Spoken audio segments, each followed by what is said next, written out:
Last time آپ کو ہم نے ایک درخواست گزاری تھی اور آپ سے یہ درخواست کی تھی کہ آپ ایف آئی اے کو آرڈر کرے کہ ہماری ڈاکومنٹیشن، وہ ویڈیوز، وہ ڈرامز، سب کچھ ہمیں واپس کر دے تاکہ ہم آپ کا اسسٹنس کر لیں۔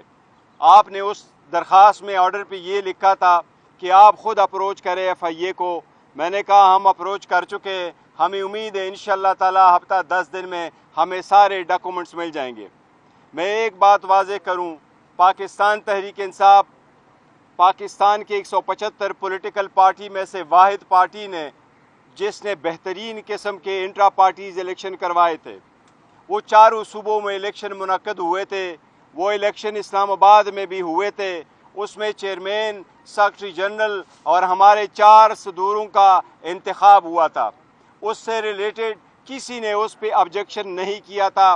ایون الیکشن کمیشن نے ہمیں ایک ایڈریس کیا تھا لیٹر، اس لیٹر میں بھی کچھ آئینی قانونی سوال پوچھے تھے، ان میں کوئی اعتراض نہیں اٹھایا تھا کہ الیکشن ہوئے نہیں ہیں یا صحیح نہیں ہوئے یا الیکشن رولز کی کوئی وائلیشن ہوئی ہے۔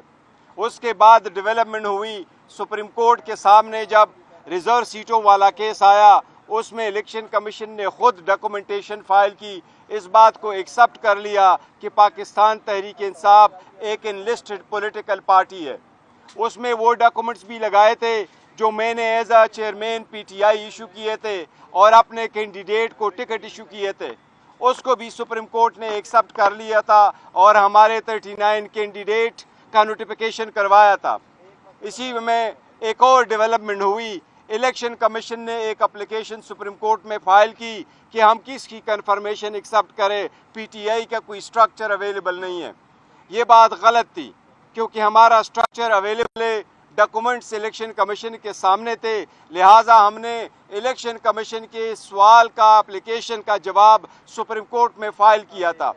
اس پہ سپریم کورٹ نے 14 سپٹمبر کو الیکشن کمیشن کو آرڈر کیا کہ آپ ریزرو سیٹوں والی کا چھوڑ آپ یہ جو موجودہ 40 ایم این ایز ہے ان کا نوٹیفیکیشن کر لے۔ اب انشاءاللہ تعالیٰ 2 تاریخ کو ہے، ہمیں امید ہے انشاءاللہ تعالیٰ یہ میٹر اس مرتبہ سیٹل ہو جائے گا۔ سپریم کورٹ آلریڈی اس مسئلے کو حل کر چکی ہے، ہمیں امید ہے انشاءاللہ الیکشن کمیشن اس مرتبہ مزید روڑے نہیں اٹکائے گا اور انشاءاللہ ہمارے الیکشن کو ایکسپٹ کرے گا انشاءاللہ تعالیٰ۔ Any question?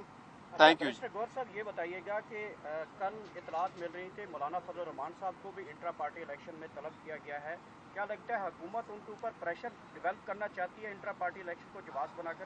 میرا خیال ہے مولانا صاحب کو بھی اور اسی طرح اے این پی کو بھی، دیکھیں ایک طریقہ کار سارے لوگوں نے اڈاپٹ کیا ہوا اور قانون یہی ہے کہ ساری پولیٹیکل پارٹی اپنے پولیٹیکل پارٹی کے آئین کے مطابق الیکشن کرائیں، اور سب لوگوں نے اپنے پولیٹیکل پارٹی کے آئین کے مطابق انہوں نے الیکشن کروائے ہیں۔ کبھی پہلے ایسا نہیں ہوا، اس لیے الیکشن کمیشن کے لیے میں سمجھتا ہوں مناسب نہیں ہے کہ پک اینڈ چوز کرے، 4 کے الیکشن کو کوشچن کرے باقی نہ کوشچن کرے، ایک پروسیس اڈاپٹ کرے، پارلیمان اس کو دیکھے، لیکن میں سمجھتا ہوں یہ بدنیتی پر مبنی ہے، ایسے نہیں کرنے چاہیے۔